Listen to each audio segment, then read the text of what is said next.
For some, the attraction lies in bustling cities or in discovering the cultural and the mysterious. For a few, the inclination is different. Their journey begins on dry land, a concrete runway at Vancouver International Airport, where a refurbished World War II Catalina flying boat prepares for takeoff. Their destination, the MV Maribel, a 136-foot sports fishing vessel. After steaming north 300 miles, she anchors for 110 days out of the year in some of the best salmon fishing waters in the world, Hakai Pass. There, these anglers intend to intercept these fighting trophy fish as they migrate from the ocean to their home rivers to spawn. We will be joined by Mr. Bob Wright, an expert fisherman whose devotion and passion for the sport led to the waters of Hakai and the purchase and renovation of the Maribel.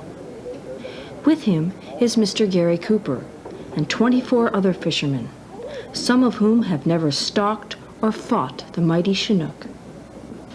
The next 50 minutes will outline the fundamentals of salmon fishing, but it will also tell a true story. We wish to acknowledge the unique contribution of crew and guests alike who were on board the Maribel for those 5 days, one June, in pursuit of salmon.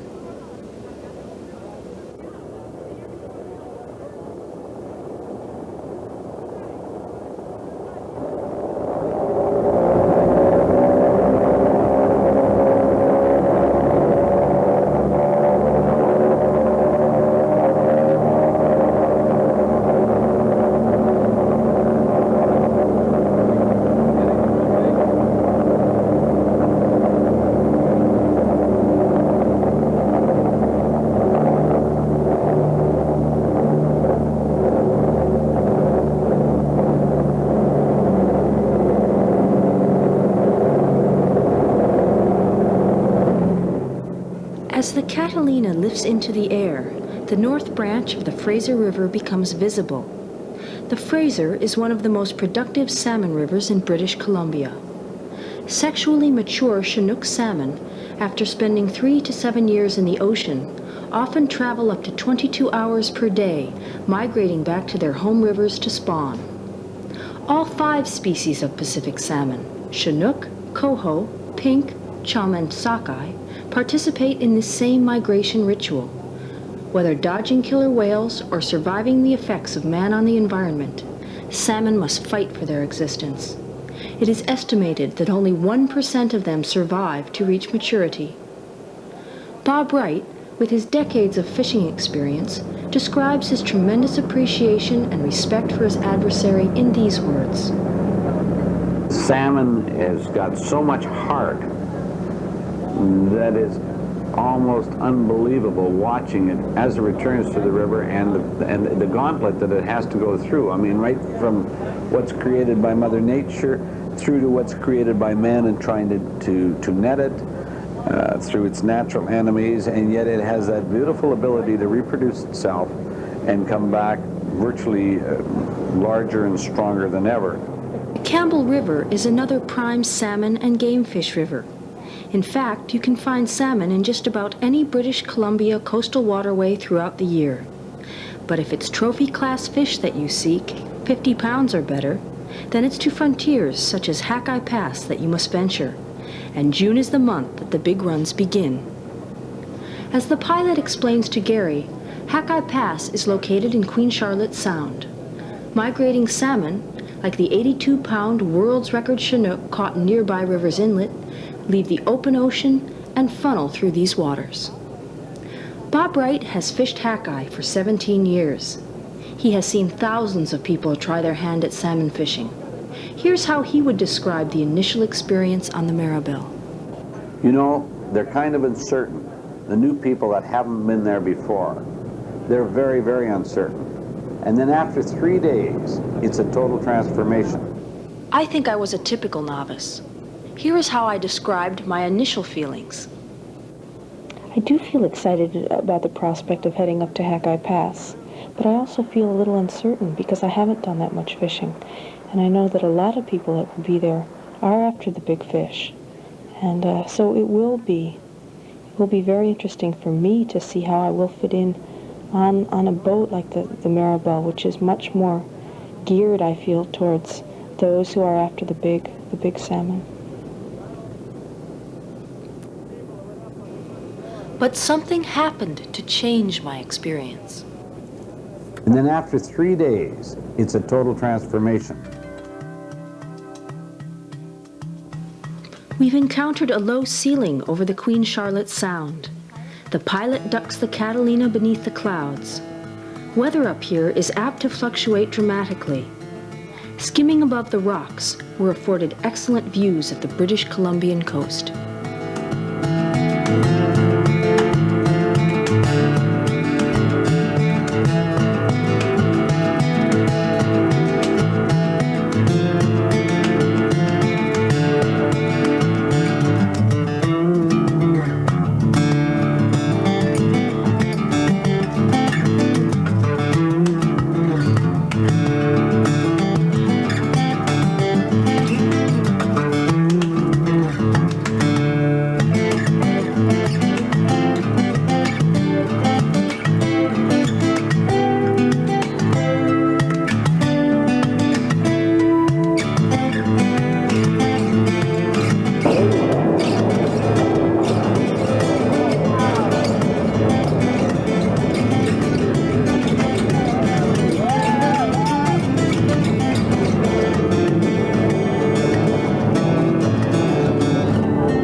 You're on a WW2 plane, on a WW2 minesweeper.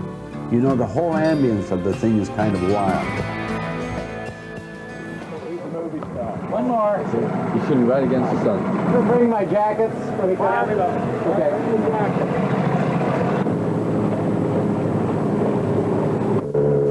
The focus at Hackeye is not so much what you catch, but how you catch it. There are as many ways to pursue salmon as there are fishermen. There's no question about it that the salmon, to me, is probably as good as any other game fish in the world, providing you angle for it with the right equipment. And when I say the right equipment, I like the light tackle and the single action gear. Gary Cooper, recognized as an exceptional teacher and accomplished fisherman in his own right, describes it this way. My aim is just to be out there and have a good time and enjoy nature. And the fish is truly a bonus to me. And because I look at it as a bonus, I really always use the lightest tackle and give the fish the greatest opportunity. Chair we've been saving here for you. There you are. In the Liars Lounge, the new arrivals gather after lunch. Captain Green, skipper of the ship, introduces the fishmaster. Okay, my name is Matt Gordienko, and as Matt has fished Hackeye for 8 years and earned his title. I'd like to give you a little present from the crew. For these hats, I guarantee you're not going to catch a fish unless you wear one of these hats. That's a guarantee. That goes with the hat. Peter? You're up here for salmon. There's three types basically which you're going to be fishing for. There's the spring salmon. Those of you from the States will know them as kings or Tyee, Chinook. Coho salmon, which are silvers also, and pink salmon. So far we haven't seen any pinks. Salmon vary in shape and color at different stages of maturity. Usually all species of salmon are a silvery blue-green in the ocean and change to brown tones as they approach their home rivers. Matt later took us outside. Chinook are generally larger than coho and range in weight from 3 to 70 pounds. Chinook have black gums. Coho have white gums and range in weight from 2.5 to 30 pounds. The Chinook has a V-shaped spotted tail and spotted dorsal fin and a blue-green back. The coho has a straighter tail with few spots, like the dorsal. The fish is bright silver in color. Matt continues inside, orienting us to the fishing ground. Okay, we're located in an ideal spot here. Here's where the Maribel is. We're fishing off Odlum Point, mostly, Donald Island, Starfish Island. Those are the islands right off our bow, and it's no more than a 5-minute run. Lately, the hot spot has been Odlum Island. That's where that 46 was pulled in this morning. Beautiful fish. Matt went on to describe the feeding pattern of salmon. They feed on needlefish, as seen here, as well as herring, squid, and shrimp. At the basis of the food chain, however, is plankton, minute plant and animal material which is moved around by currents and tidal activity. This movement concentrates the plankton, and therefore the herring and other baitfish in still or slowly moving water, such as back eddies. Back eddies may also form underwater behind reefs, such as Starfish Ledge, just inside Hackeye Pass. Once you've found these areas, you'll find the salmon. Right there. Got it.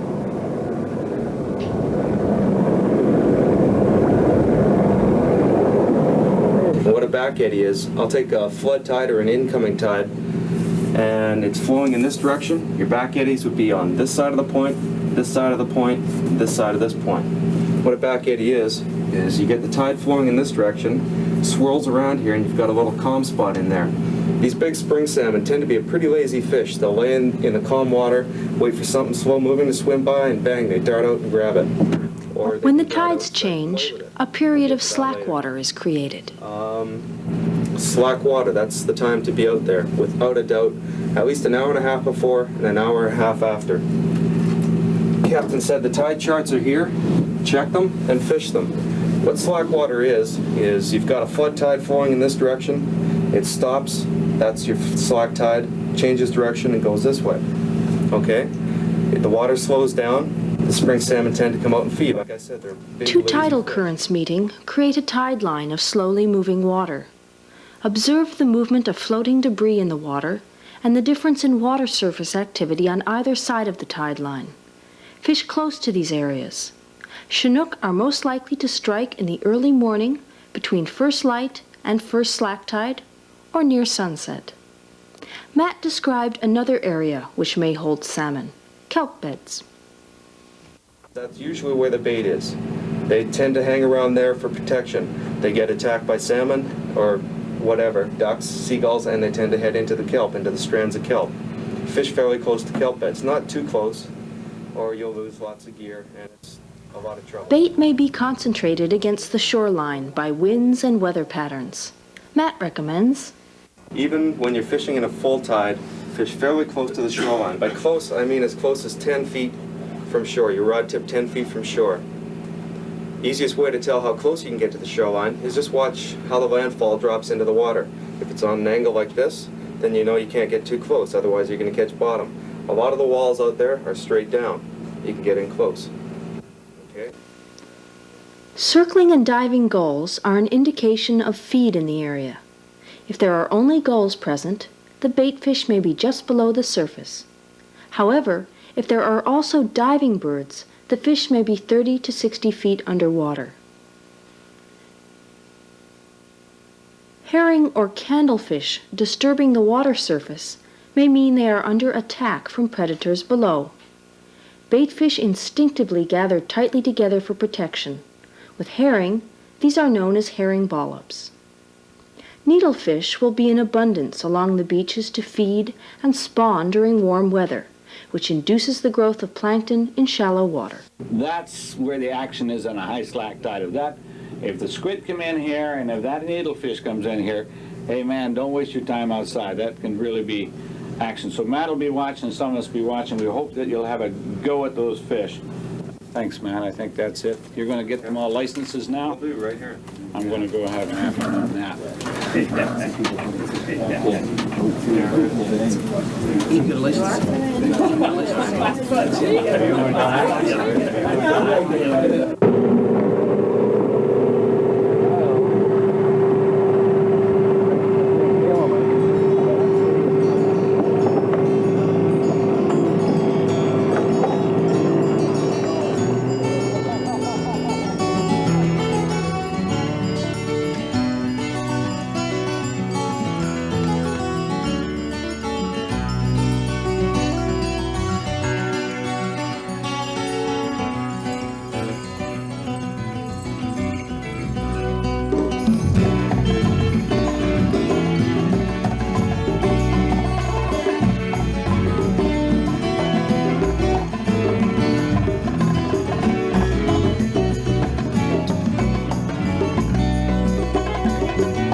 That's a fish, Bob. That's a lovely fish. We picked that one right behind you there. I know. I was eating my heart out. Congratulations. Thank you. Not going to make good. Spaghetti, I'll tell you. How far did it take you? Tomorrow. Oh, about halfway to the island. Oh yeah, it was an hour and 45 minutes. Chasing them or? Well, no, we chased them. We chased them all the way across the gap, and then we ended up all the way back on this side. We were within 10 minutes of running into the rocks. 28. Where that's from? Seal. Seal or something? What do you think? Hit by a drop or something? No, that's a seal. Looks like a sea lion. Put this hand in there, in the gill, grab hold.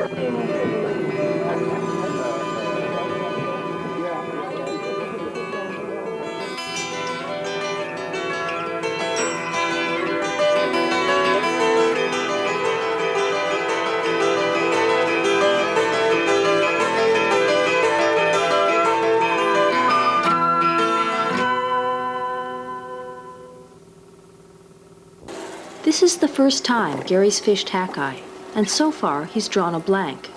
An expert fisherman doesn't know all the answers, but he knows where to find them. Been any fish coming in? No, not so far. You're the first boat back. Maybe you can show me a few tips.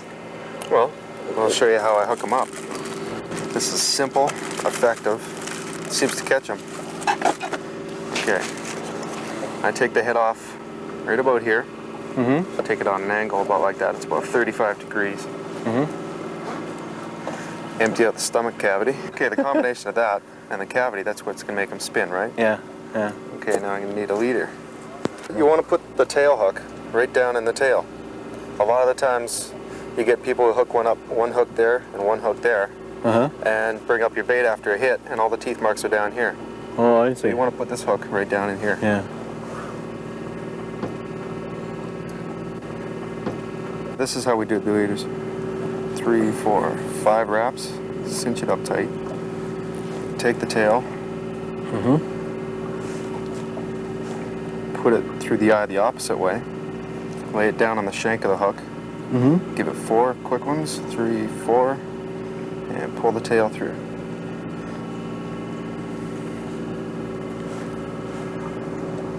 Like so. But you had 2 hooks on that. Right, this is the second hook here. Oh, This one you got to be a little more careful with when you're tying. If you cinch it up too tight, it'll chafe a part of the line. I'll show you. This is how far I space them. Make them nice and long. 'Cause these are big herring. You want to get that one right down in the tail. So you go 1, 2, 3, 4, 5. Get the tail. And through the eye the opposite way. 1, 2, 3, 4. Pull this through. This part coming up right here. You pull this too tight, that's snug right there. Pull it any tighter and it's going to chafe the line right there. Oh, I see. Get a good hit, good solid one, you're going to lose it, guaranteed. Yeah. Okay? Okay. Okay, I take this one, it's going to end up in the tail, and I put it in on either side of the backbone, and straight up through the top. Is it important to have it up through the top? Not this hook, it doesn't really matter. No. This one, this is your towing hook. This is going to decide how fast it spins. This one you want exactly out through the top, right in line with your dorsal fin. Off to either side, and it's going to make it spin a little faster or slower. Well, faster. This one, you run down as far as you can towards the tail, in and around, and that little chunk of line on the knot, get that into the hole with the hook. Otherwise, when you pull it through, it's going to tear this chunk of meat right here. Pull it through real gentle, just till the eye disappears, and then tuck it back forward, back towards the head. Like so. I see. Got that? Well, you know what I think I was doing wrong? First of all, I had the hook off to the side. This one. Yeah. Yeah, it's going to make it spin too fast. You want a nice slow bait for him. Yeah. And secondly, then I was breaking the other hook and putting it to this side over here. But I wasn't getting it back as far. And that is the size of bait that they're catching the fish on. That's the size of bait that's out there right now. I'll show you what I was doing. I take that and I plug it back. Are you cutting it that short? Cut it really short. on that basically the very same angle, Right. except I come back a little more. Right. And then I come through, Right by the backbone. right by the backbone, but up through the side, Oh yeah. see? Right. But I guess it doesn't really matter because your center of gravity is right in the beginning anyways. Yeah. And then I come around to the other side,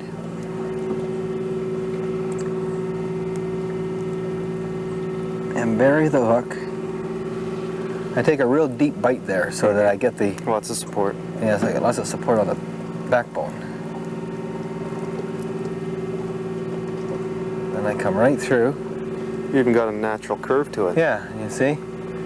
That has a You see? natural curve to it. I can see how that would work really well. It looks a lot like a spoon. Yeah, it does. I think my main problem is the size of bait. The fish that you've cut open, have they all had large herring in them? All large herring, yeah. The other thing I want to ask is how long of a leader do you usually have between that and your sinker weight? I like it to be at least 6 feet. 6 feet. Well, you want a nice slow roll. And Yeah. when we're fishing coho, cut it down to maybe 4.5, and it's going to spin fairly fast. You want it nice and slow for the spring, so you keep it about 6 feet. Yeah, yeah. This is the weight. It doesn't matter really which end of this weight I use. No, not at all. No. Both bead chains on the end. This is the knot I've been using. But I noticed the knot on the setup was different, Oh, yeah? and I want to know the difference, okay? I come like that, and around, and through. How many wraps do you take? 4 wraps, Oh, yeah. okay? Is that finished? That's finished. It's the knot they usually use on a fly, and the reason being is because everything comes out the back. I've seen this, a long tail tied the way we do it, get wrapped around the bead chain. Yeah. But what I want you to show me is the knot that you use there. Okay. Go through the eye. And I take 4 wraps, just like in yours. 2, 3, 4. And you're going through that eye. Go down through there, and then back through the one you just made. All right? Through there. And cinch it up. Yeah, that's a good strong knot. Gary noticed that at Hackeye, they use star drag and single action reels only. Now, I've always used this particular type of reel. You know, Right. the old knuckle duster, as they Right. call it, and I'm quite used to it. He and Matt proceeded to discuss the differences. Okay, with the single action, well, as you know yourself, when it's running, handles are turning, and you got to keep your fingers out of there. And when he stops, you have to stop the spool, otherwise it'll keep spinning and you'll get a bird's nest. With this, grab that chunk of line. Okay, now I'm reeling it in, and okay, the fish is giving me slack. Oh yeah. So he's going, and all I got to do is reel. And you can turn the I whole don't have time. to worry about breaking my fingers. No, not at all. Can you adjust that tension? Yep, that's why they call it a star drag right there. Oh, I see. Right, you bring it up really slowly, 25-pound test, you don't want to break it. And as you're bringing it down, then up gently and down and reel. I've caught a lot of cod today, and I've caught a lot of sea bass and that. And I'm wondering if it's just my depth or what. I'm fishing quite close to shore. Well, that could be part of the reason, but, well, yeah, close to shore, and there's a lot of bait out there. Yeah. When there's a lot of bait, we've got needlefish, herring, squid, and when they're around in abundance, you're going to get all kinds. You're going to get bottom fish and salmon. But close to shore, that's where they'll be. Yeah. You're near a kelp bed, you're going to get lots of bass. Yeah. Anywhere close to shore near the bottom, you're going to get lingcod. Yeah. Their dens are in the rocks. Yeah. Is there any difference between a high tide or a low tide? Is there one that you prefer more? It depends where you're fishing. If you're fishing over the beaches over here, at a high tide, you've only got 25 feet of water. If you were to go in there on a ebb tide, a low tide, you'd be fishing in 10 feet of water and grabbing bottom all the time. Yeah. And the salmon just aren't as likely to be in there, shallow water. Different size weights. I noticed that we have 2 ounces, 4 ounces, 6 ounces, and 8 ounce weights. Right. Depends where you're fishing, depends on the tide. If you're fishing in a really heavy tide, you want to use a heavy weight to get down to the depth you want to be. Okay, if you're fishing in a full tide and you had a 1 or 2 ounce weight on, it'd be right up on the surface water skiing. You could get a 6, 8 ounce weight on, that's going to be down there deep enough where the fish are. And if you're in shallow, you want to get a 1 or 2 on so it's far enough behind you where the fish will take it, and won't be on bottom. Like if you're fishing 15, 20 feet of water. So if I'm fishing out here right now, I guess about 4 or 6 ounces is fine out in the deeper water. Right, 4 or 6. Just depending on how the tide's going. Uh-huh. That should do it. Yeah. You just concentrate, pick a spot, stay there. The only way I can guarantee you a fish is if you're out there and you stay out there, put the time in, you're going to catch fish. And that I guarantee will work. Okay, I'm going to give her a shot.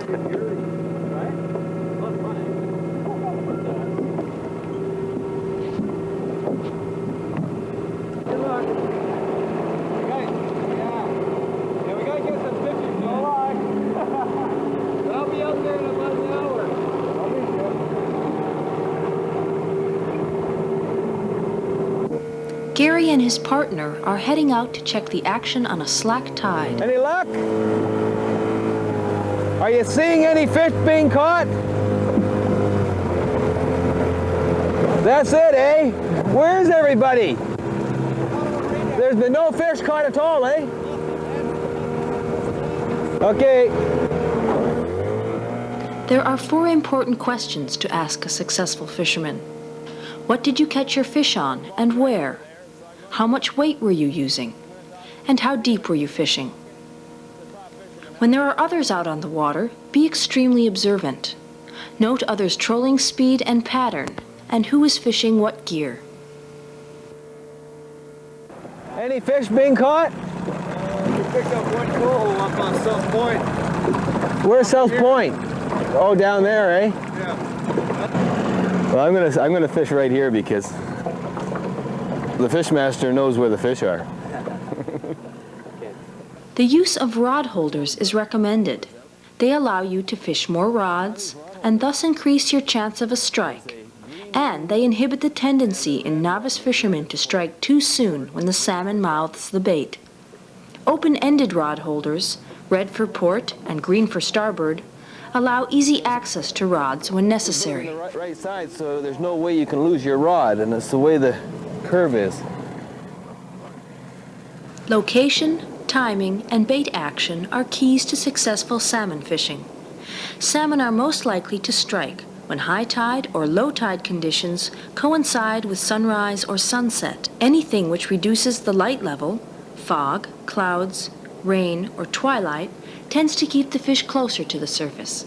In heavy overcast, for example, fish shallow and drop your bait deeper as the sun shines brighter. Knowledge of the type and size of bait fish the salmon are feeding on is important. Check the stomach contents of salmon caught earlier. The salmon's strike reaction seems to be triggered by bait of the same general size, and by fish oils and the reflection of light off the scales. So be careful while handling your bait. Herring bait catches more salmon more consistently than all other lures combined. Salmon are large, heavy fish in relation to their prey. They swim through schools of bait fish, striking them with their tails, then turning to pick up the injured. To be successful, your bait should imitate wounded feed. Check the action of your bait before letting out. This is the smaller one-hook setup Gary showed Matt earlier. Try for a fairly tight spin on the bait with about 3 rolls in a 2-second period. Here is the larger setup with 2 hooks. Stunned or wounded herring behave in a characteristic manner. They lose stability, twist and roll jerkily as they attempt to swim away. This movement attracts the salmon. When a fish hits your bait within minutes of lowering it, you know that what you observed was proper bait action. Depth is calculated by pulls. Each pull measures approximately 18 inches. If herring balls or other bait fish are in evidence, the salmon will be just below them.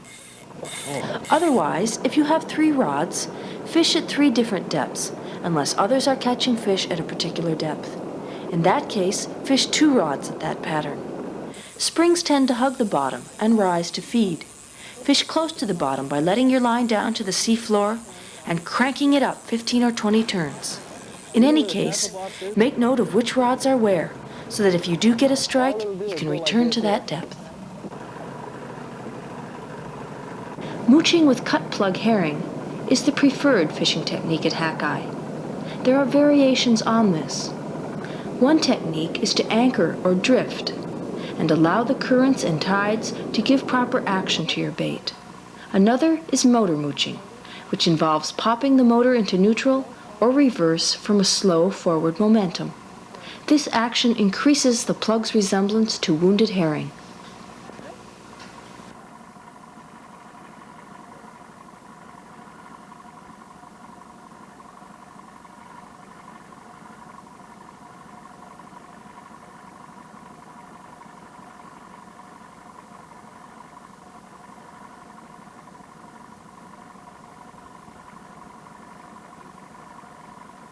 Compare the action of this larger plug with that of Gary's smaller single hook setup.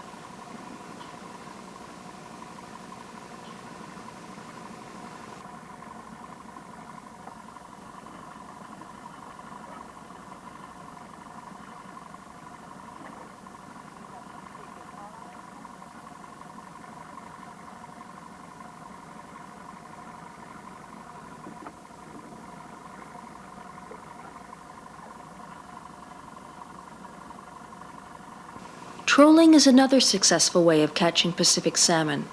It allows you to cover more area. The quieter the engine, the better. For Big Spring, the trolling speed is dead slow. For coho, the speed should be faster, up to 5 knots. Experiment with trolling speed. Try trolling faster if a fish strikes your bait as you reel in. Try trolling slower if a strike occurs while letting out line. Zigzag patterns, or turning every 30 yards or so, provides variation in bait action. Bait located on the inside of turns slows and sinks. Bait on the outside of turns speeds up and rises closer to the surface. Check your tackle regularly to ensure that the bait is intact and the action is correct. Everything must be free from debris.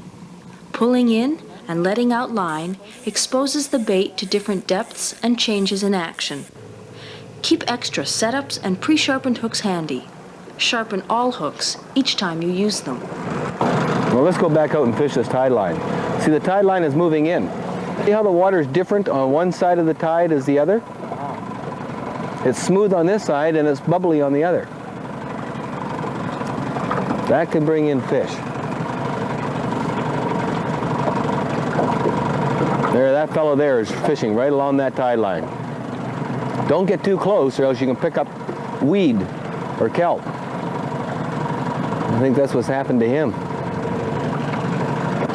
And everyone wants to be working off this point. This point juts way out, farther than most of the other points. And when your tide starts to run, it creates a lot of back eddies and a lot of movement in the water. And all those back eddies and all that movement break up the feed. And then your fish come in and pick up all the feed that are broken apart or disoriented. You can see everything starting to happen. You can see the line coming in and you can see the tide starting to bubble a little bit. I would say someone's going to get a fish anytime. And it's going to be me.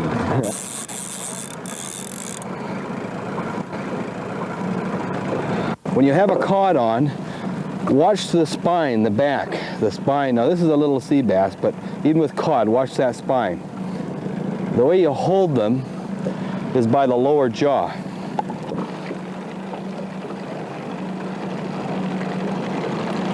Okay? Let them go back to the sea. What you always want to do is actually, oh, there we go. If the fish nibbles your bait, strip out 3 pulls worth of line and remove the rod from your rod holder.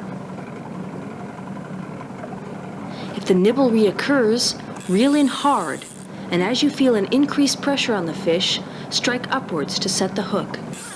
If the bouncing sensation is not evident as you reel in, quickly let out more line until you once again feel the nibbling.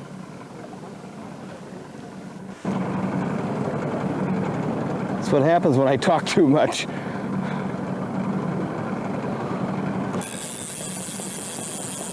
Missed him. If a strike occurs, pinpoint your exact location by sighting landmarks and visually aligning objects on shore from different angles. After every strike, check your leader for nicks. This bait was untouched. Perhaps the fish slapped it with his tail or hit the sinker weight. Gary had put his engine into neutral when the fish nibbled. This allowed his 2 other lines to drop, thus further encouraging a strike.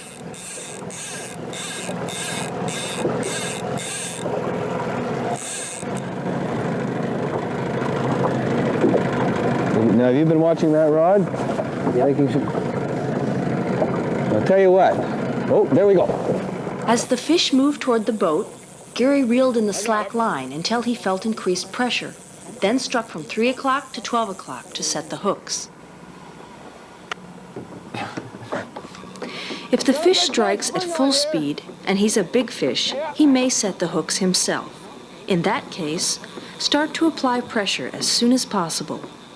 In no way try and stop the fish whenever he wants to run, or you will end up with broken line. His runs will become shorter.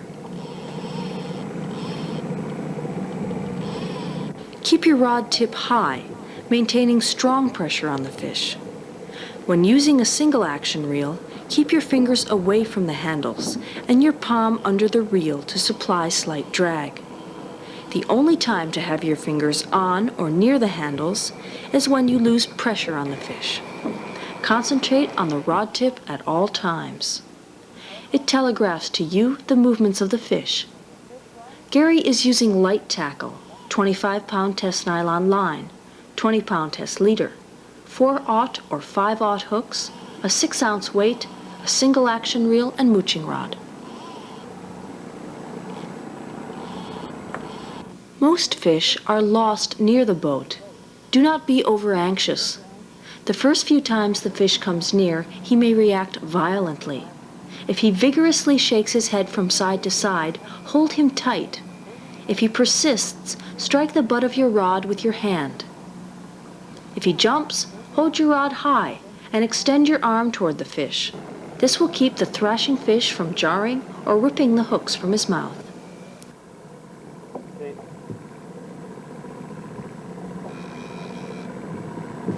He may circle the boat, lay out 10 feet from you. He may sound and hold himself in a downward position, and all the while the line may be rubbing on his teeth. Keep your rod tight, pump him up slowly, or move the boat away from the fish to increase the angle created by the rod meeting the leader. He will take the path of least resistance, towards you.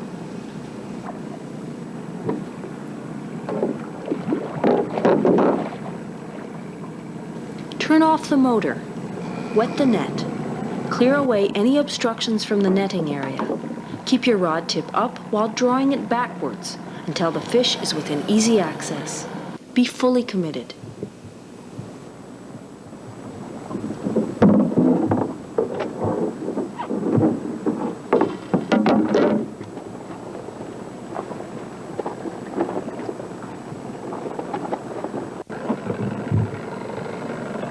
Net the fish head first. Lower your rod when the fish is fully enveloped in the net bag.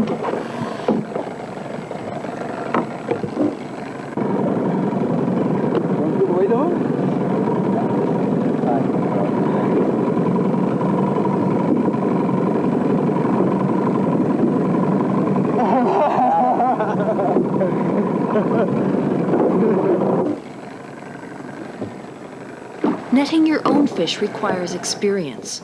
A helper is preferable. To keep from breaking the handle, one should grasp the net on both sides of the hoop and lift it into the boat. He tired me right out. I'm just shaking.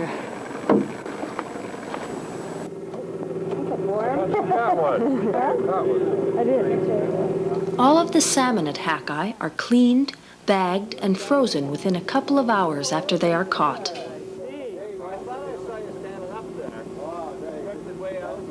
Bruce begins by removing the gills.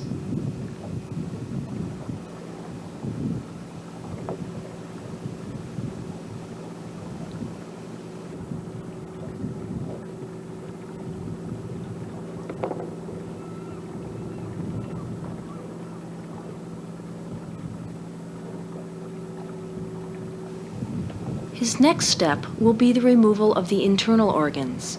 They must be carefully cleaned out to avoid meat contamination. This is a good time to check the stomach contents to determine the type of bait salmon are feeding on at the time. This will help you gauge the size of bait to use, as well as the possible locations of feeding salmon. The bait draws the fish. If you find needlefish in the stomach, this may mean the salmon have moved into the beach areas to feed. Next, Bruce cuts and cleans out the kidney. He scrapes the meat very thoroughly.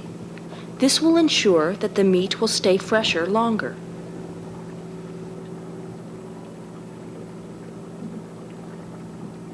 To aid in thorough cleaning, his knife is very sharp and has a spoon-shaped end on the handle.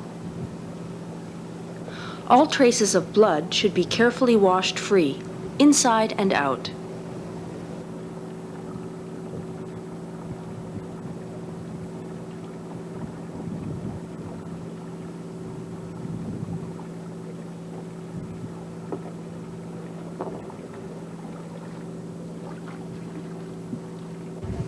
Once it is wrapped and frozen, salmon meat will remain good for months.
The next evening, Gary invited me out fishing. His 28-pounder was one fish I wouldn't mind equaling.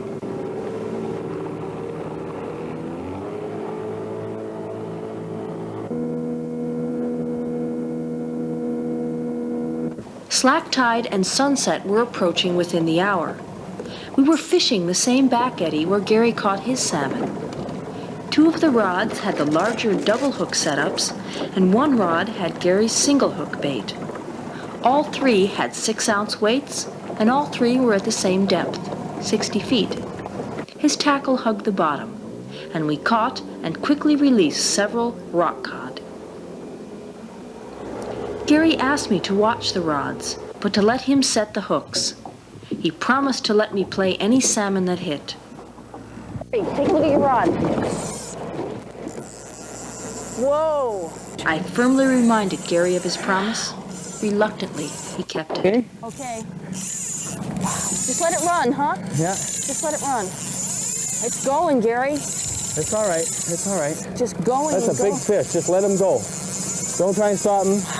Keep your fingers away from the reel. Okay. If that rod tip loses any of its bend in it, then you start reeling up. Okay. But be ready for him to jerk down again, okay? Easy, just going and down. Okay, have you got it?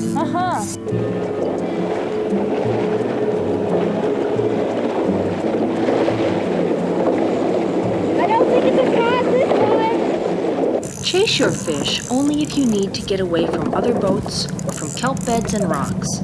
In my case, 2/3 of my line had been stripped out. Keep the rod tip up. Gary had approached him He's heading straight right out and to at a sea. speed which allowed me to take in line at a rate that maintained consistent pressure on the fish. We kept a minimum of 50 yards between us to give the salmon room to fight. Keep your rod tip up. Rod tip up. That's it. That's it. Okay. That's it.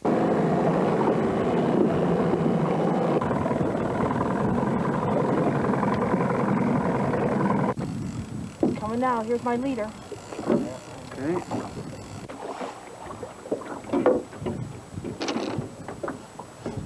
Don't give up on him now.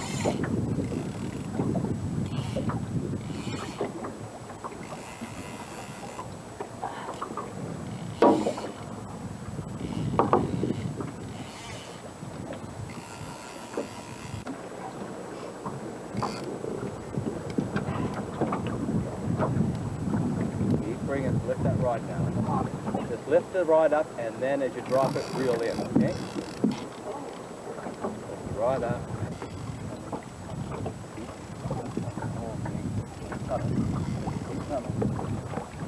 Careful. Oh, be careful. No, don't reel anymore, whatever you do that. Okay. Move the rod around like this.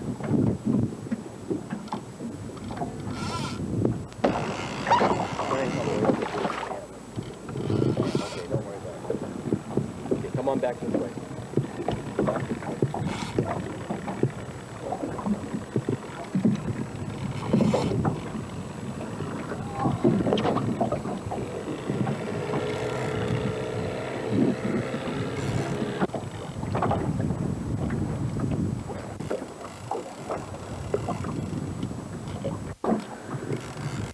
He's over 40. Over 40! Oh, we got him. What do I do with the reel or anything? Anything? Holy Jesus! That was a big fish! Oh, and I think you just got yourself a 50-pounder. Oh, a what? He's awful big. Holy moly. Awful big. He's over 40. Over 40! Oh, sweet. Give me a kiss for that one. Okay, it's all right, love. You don't have to.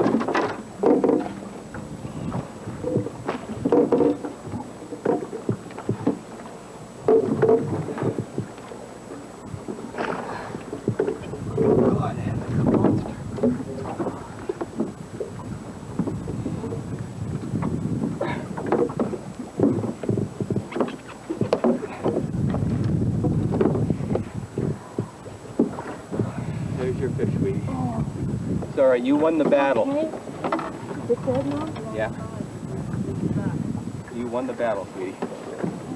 Okay, that's a very personal thing. I could cry for you myself. You go ahead. Spirit of our fish. That's right. Always respect that. Everyone has a lifespan. He's a monster.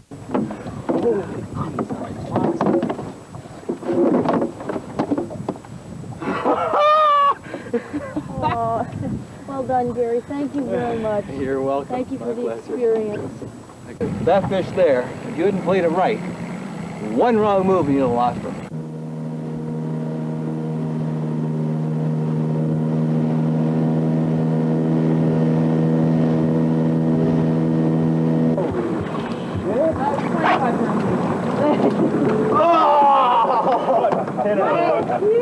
Don't drop it, man! Oh, God!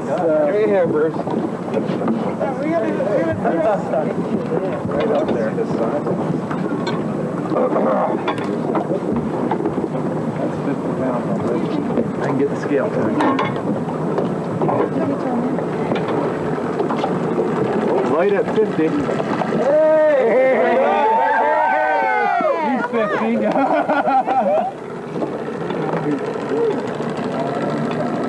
How much?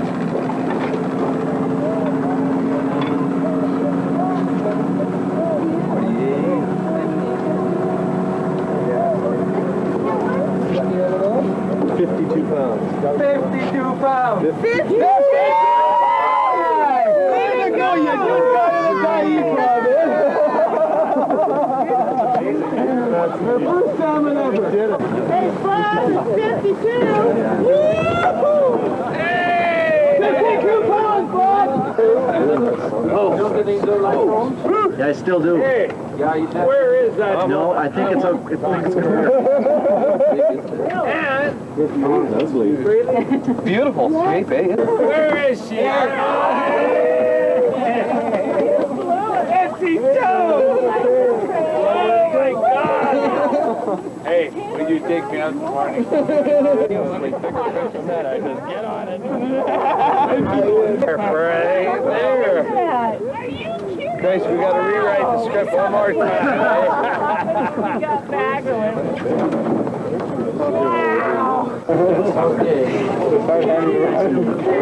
I came up here to be the camera person, not the one on the other end. Give everybody very good. Perfect shape. I let one go. Hey, I'm still up. That's great. That's great. I'm not big-headed. Surprised the net go home now. All right. Yeah, I guess. A little sore, huh? First salmon and she's in the food counter. I want to get a thing. Once you get charged, you start to think. Where was she? How many strokes down? What was she doing? 52 bloody hours. And here we have started 10. men all over the place going out there. And a young lady, first time up, huh? Hey, listen, honey, I got to know You what made you that did, close. where you did it, and where should we go tomorrow?